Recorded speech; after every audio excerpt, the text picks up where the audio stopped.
people are going to pay for what they need right now in this financial climate more so than just like those nice to have things like case studies, which is why I was like, okay, I have this massive umbrella. All my offers are going to fall under that.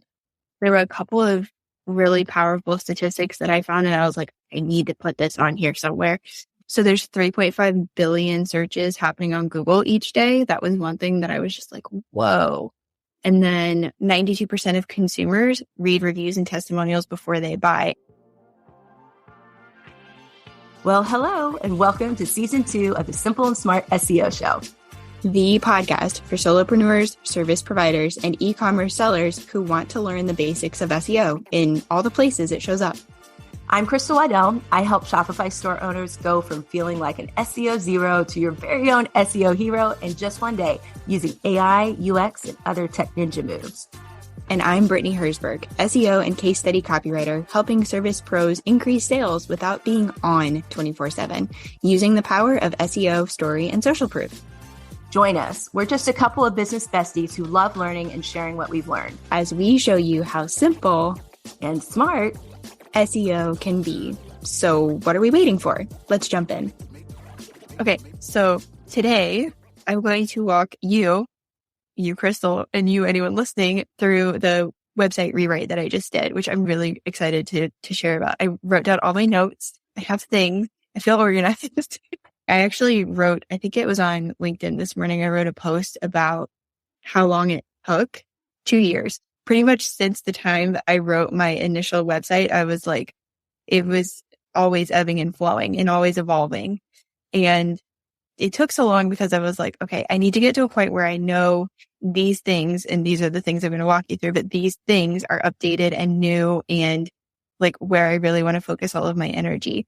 So, well, it's like that thing that you say, what you do, who you help, that type of thing. Bingo. Yeah. Okay.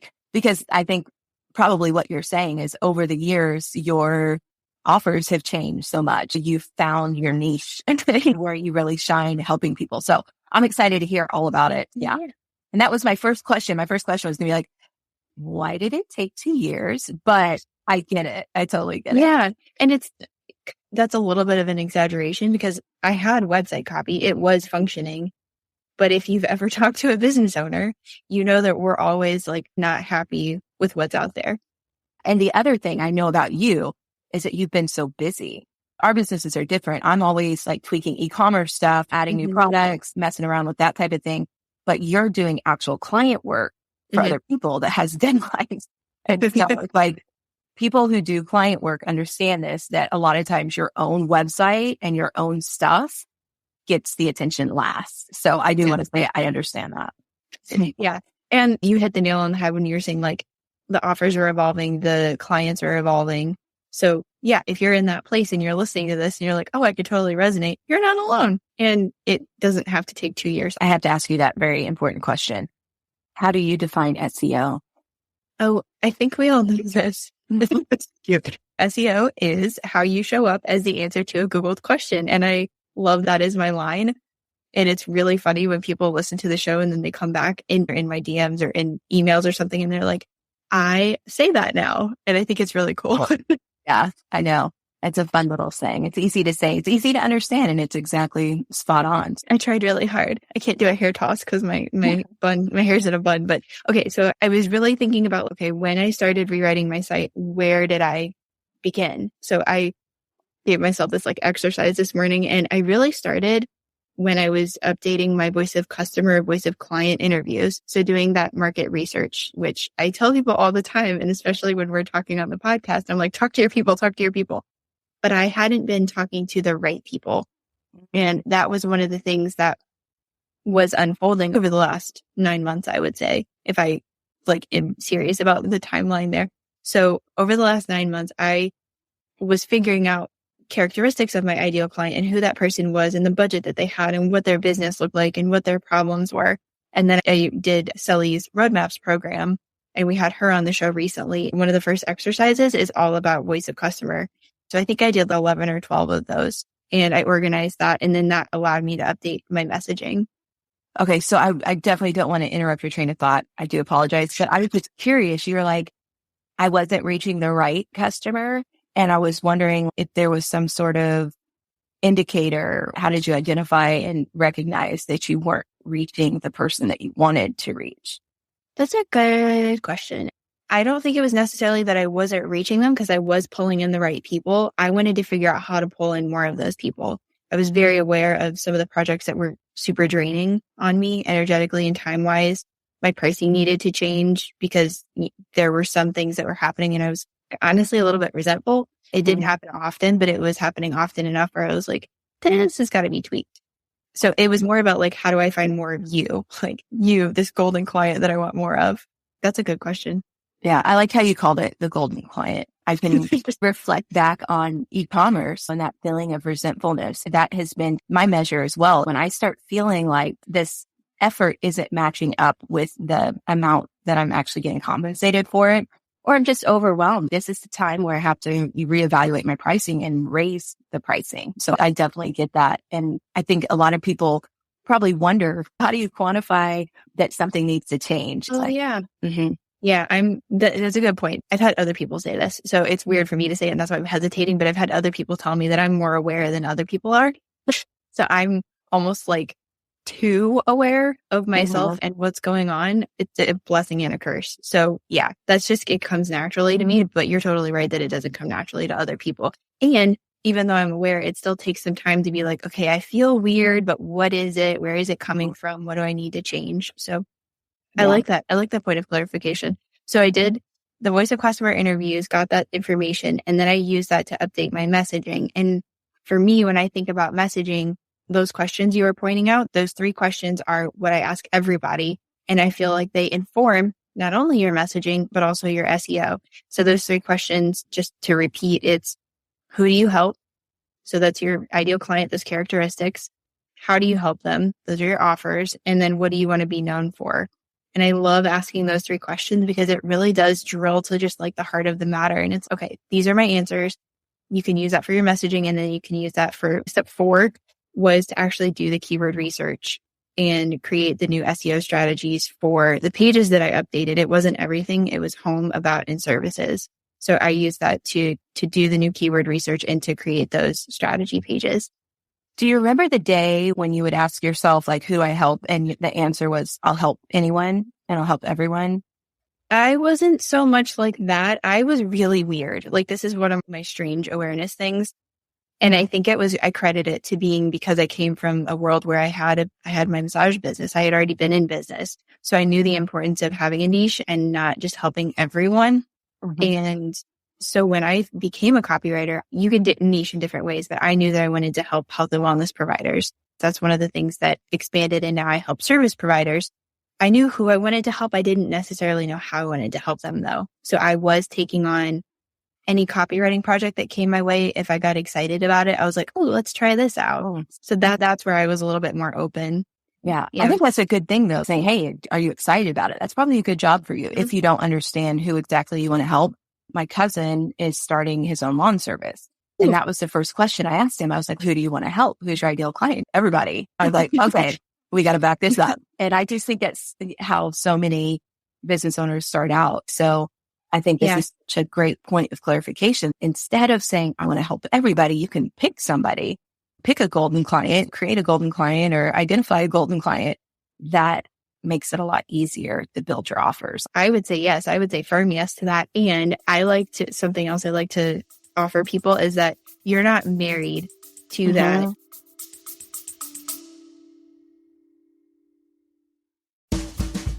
Hi, I'm Jody. And I'm Glenn. And we host Couples Inc., a podcast to help couples work better together.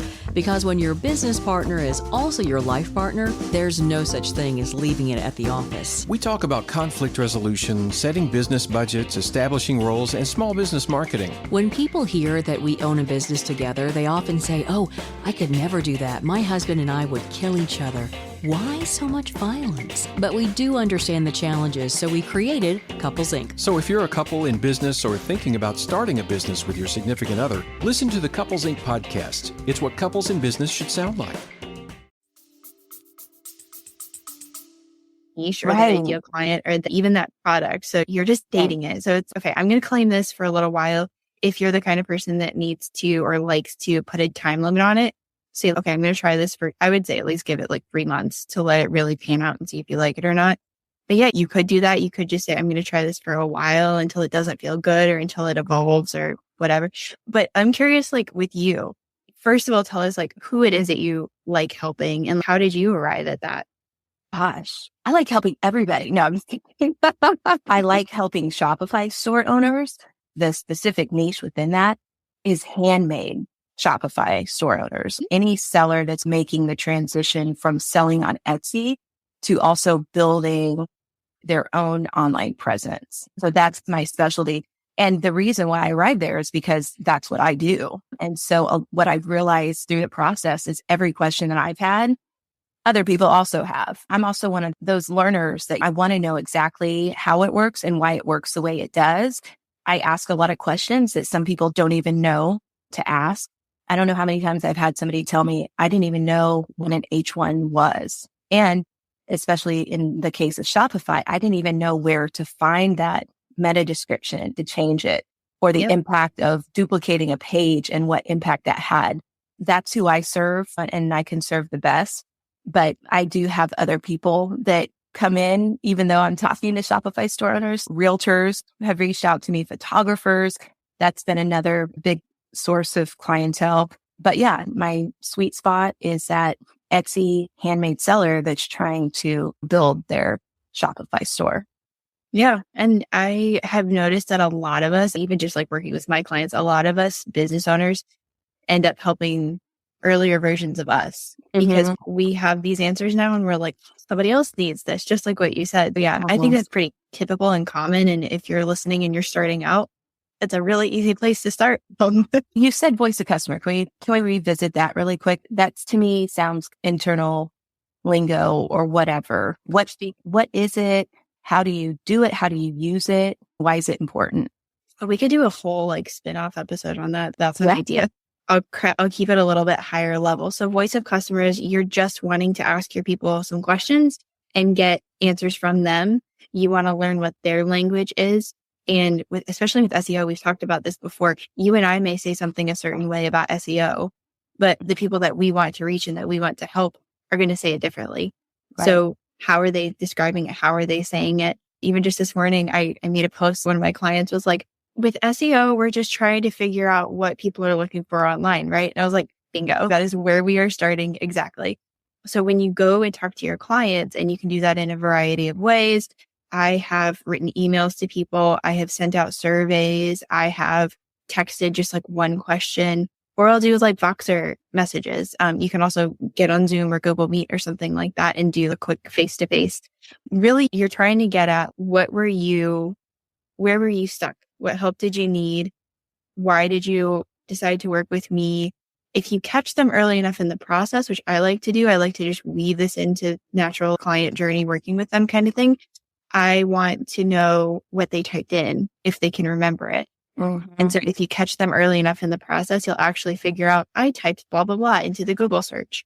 So yeah, you're trying to figure out all of that stuff along with, toward the end of the process, one of the fill in the blank questions I ask my people a lot is, before working with Brittany, I didn't have, or I didn't know, fill in the blank. And you get some really good answers that way. What I'm thinking and how I apply it to e-commerce is, especially if you are the person will interact with customer messages. He sends a message on Etsy or somebody sends a message through chat on a website. You can start incorporating voice of customer at that point, because you can just say, hey, how did you find me? Remember, I told you just last week, there was the lady that lives in Maryland, but was in France. Yeah. And she needed wooden letters or wooden numbers. And so I said, oh yeah, how'd you find me? And she said, I just Googled wooden numbers that stand. And I was just like, this is great. And so I could write that down. And now that's another thing that needs to go on my website so that it aligns that much better with what people are searching for.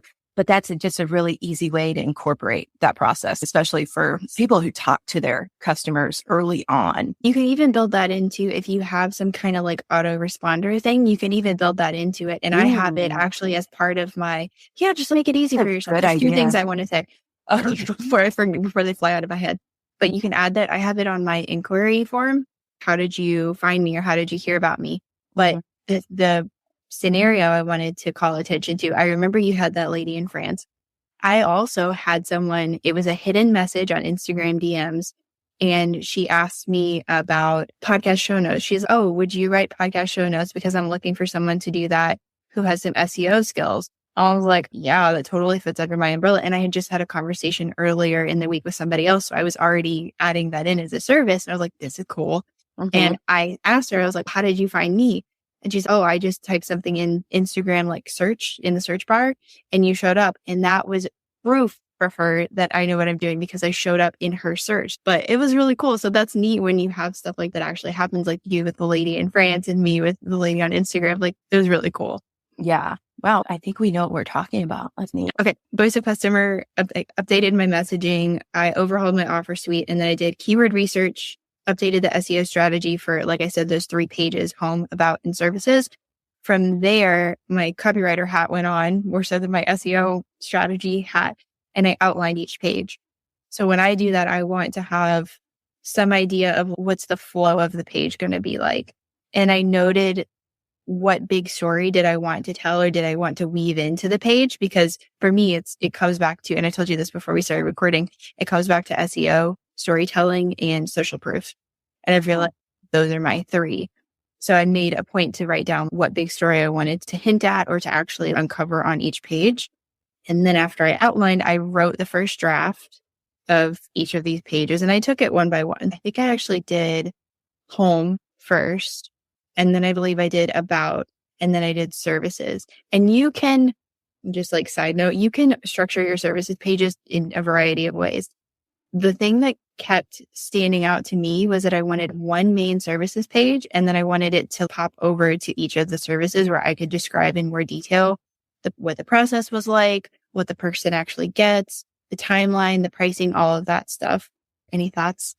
Really neat. I like how you created that main services page and then gave it arms to reach out. It's tough to describe multiple things on one page without it feeling cluttered. Right. And without people getting confused. So I wrote the first draft, and then from there, once I had written stuff, I sifted through my social proof, so testimonials and even statistics. And I figured out where I wanted to insert those, because I like using statistics and social proof, which actually statistics are a piece of social proof, to support points in the copy. One of the weirdest places to put social proof is when you're introducing yourself, because it's so weird to be like, and Brittany is amazing. And yet I found a testimonial that said that, and I put it there. It helps to have your social proof and testimonials and things like that organized, so that when you're rewriting things, or when you're writing a blog, or when you're coming up with a social post, it's easy to just insert that stuff. But yeah, I inserted all of that, and I'm happy with how it turned out. I totally get what you're saying, how it's awkward to speak in the third person of yourself, but that's a strategy in e-commerce that is very powerful. And I learned this about a year ago. I really feel like it's transformed our conversion rates, because instead of just saying, hey, this is the product name, red t-shirt, when you put somebody's quotation next to that product and they're talking about how soft it is, or how it's their favorite shirt, or how they never want to take it off. I even heard somebody on an ad today, it was a man's t-shirt, about how his girlfriend always wanted to wear it or whatever. Those are the types of things that get people's attention, and they insert themselves into that story, into that quotation. And so it's really important. So I would say, yes, absolutely. If you have, particularly in the form of quotes from customers, no matter what your business is, whether it's service or e-commerce, that's such a powerful way to invite people into the experience. Yes, 100% to what you said. And I thought that was such a smart way to include social proof. When you told me that, just including it in the headline, I was like, oh my gosh, that's brilliant. So that was wonderful. But the other thing I wanted to point out is that in some of the conversations that I had, because I had a really slow Q2, like really incredibly slow, painfully slow. And that was largely why I had the time to go ahead and rewrite my website. So I was trying to find a silver lining. And a couple of the conversations, people were like, insert those statistics, because people are going to pay for what they need right now in this financial climate, more so than just like those nice to have things like case studies, which is why I was like, okay, I have this massive umbrella. All my offers are going to fall under that. There were a couple of really powerful statistics that I found, and I was like, I need to put this on here somewhere. So there's 3.5 billion searches happening on Google each day. That was one thing that I was just like, whoa. And then 92% of consumers read reviews and testimonials before they buy. And I even went through to find such detailed stats as like how many reviews they need to read on average before they'll buy. So stuff like that. If you have a service or if you have a product, what is the need that you help people with? Not even just like the want or the nice to have, but what is that need that you help them with? That was like a game changer for me. So yeah, inserted the social proof and statistics. I had a couple of people read over it just to proofread it and give me any feedback, which I took to modify the copy. And then I uploaded and enabled the pages. I wanted to show the timeline. Yes, it took me, if I'm being a little bit dramatic about it, like 2 years. I've had this project on my to-do list, but it took me 2 months to do the voice of customer, like market research, where I was going around and honestly, intentionally, but casually asking people these questions, which is why it took about 2 months. And then I wrote and outlined and did all of that stuff in one weekend. And then it took me about a week to have people proofread it and actually put it on my website. If you're wondering like how long it might take you if you're listening, that was what it took for me. Super helpful. Yeah. I'm here to help. What are your new offers then? Take us through what that looks like. Like I said, SEO is like the big umbrella, and all of these things fall under SEO copywriting, SEO marketing, that kind of thing. So I've got the SEO packet, which is keyword research and SEO strategy for 5 website pages or 5 blog posts. I have several different web copy writing situations. I can write sales pages, a 1-page website, an opt-in page. I've got the case study copywriting, which it's pretty self-explanatory, but usually my clients come to me with a video or audio interview already done. And then I just turn that into a story that has SEO in it, so it's findable. It's a marketing piece that has legs, and you can repurpose it and you can use it for launches, or you can use it for push periods, or you can just have it on your website as a door that people can come in. It's pretty magical. And then the last 2 things I've got are, I used to have power hours, and I realized that it's never just the hour that I spend with people. It's more like a week-long process. So I've started calling them copy and content intensives. And then the last one, like I said, was the podcast show notes, which I'm really excited. I'm doing trial ones. I started doing trial ones last week, so I've got a couple of those on deck. You had such a neat way to organize your offers that you just shared with me, and I want to talk through that a little bit. So you said everybody comes in through the same door. Yes. Okay. Because I remember that one episode where you're like, yeah, SEO is the way that people come through the doors and windows of your house. And I really felt like in this world, I'm like looking behind me going, dude, how'd you get here? Yeah. So I was like, okay, I got to lock some windows and funnel people through the front door. And part of the reason behind this is because I'm still an e-commerce seller. My e-commerce business ebbs and flows with the quarters. Sometimes it's just insanely busy. So I cannot commit super long term to people at certain times of the year. And so I thought, okay, how can I best serve them so that they are getting like max value in the shortest period of time? As we started offering those technical audits here through the podcast, I realized this is just such a powerful way to assess someone's business, not just for SEO, but also the other elements. Your technical SEO is the foundation of your website. Once you get that fixed, it's not like you have to go back and rebuild the foundation over and over again. It's solid. You just have to check on it, make sure that you're maintaining it. But after that, there are things that you can do to improve your presence on the internet. And I think it's just so important that people are aware that you're constantly brand building. And so the ways that you can do that are through content, through email, through really understanding your keywords, through having a strategy, like understanding your strengths and your weaknesses and your opportunities and your threats, understanding if you're profitable. That's something that I think most businesses who are not profitable, they just don't even know what's wrong. They're like, how am I struggling? But I know for me, I got to give a shout out to Jamie Troll. She really helped me understand the difference between breaking even in a business and profiting in a business. I can apply that to an e-commerce perspective, help people with that. And then the whole idea of off-page SEO, dominating search results.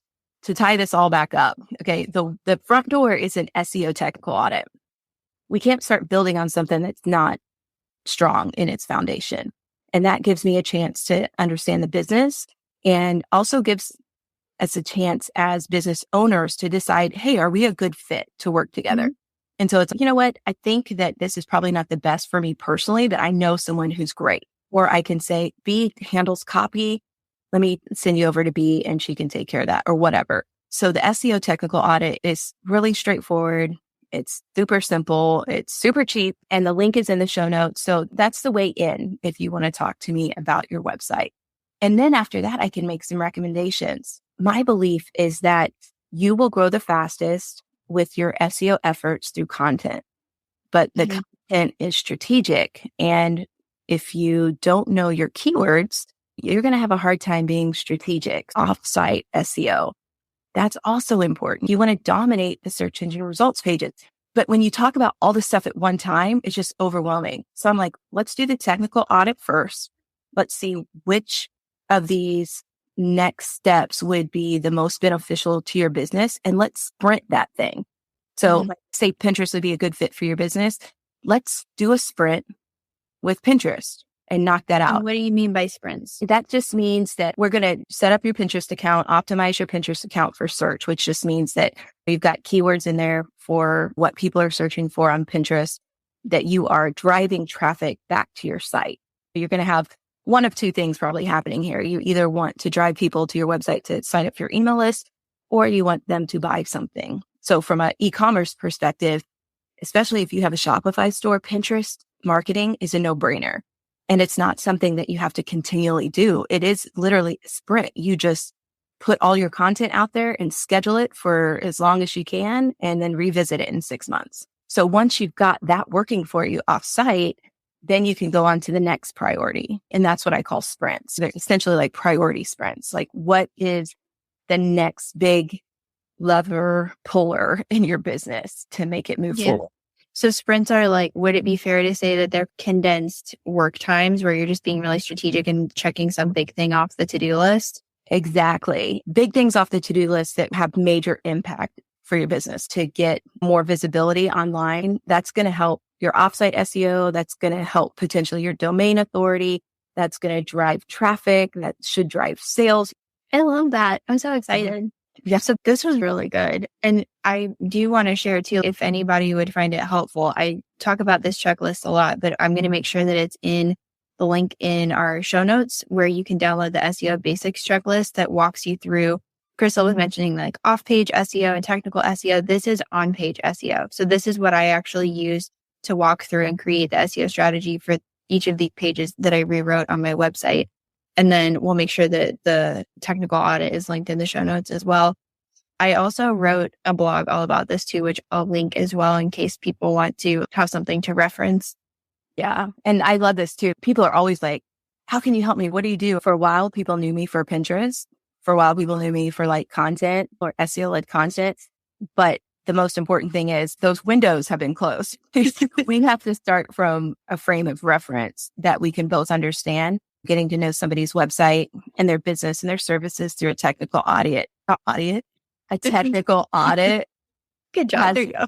Yeah, has been the most effective building the best strategies. Yeah. If you think, first of all, thanks for joining us with this episode. And if you found it helpful at all, be sure to share it and tag us. We have our Instagram handles linked below. We really love hearing from you guys and knowing what resonates and knowing what questions you have that come up. So yeah, any final words? I would just say, send us all your questions. Send us how we can help. That's what we're here for. And I love sharing. Yeah. We'll catch you next time. Thanks for joining us today. If you like this info, subscribe before you go so you never miss out on something related to SEO. See you next time. Hey guys, this is Crystal, one of your co-hosts from the Simple and Smart SEO Show podcast. If you're looking for a unique, handcrafted way to spruce up your home or office, then collagenwood.com is the perfect place for you. We are a small, woman-owned business that offers a range of beautiful wooden signs for your home or office. Our talented team of artists will work with you to create a sign that perfectly suits your needs. So why wait? Use promo code SIMPLE10 to save 10%. Visit collagenwood.com today. Save 10% with promo code SIMPLE10. That's collagenwood.com.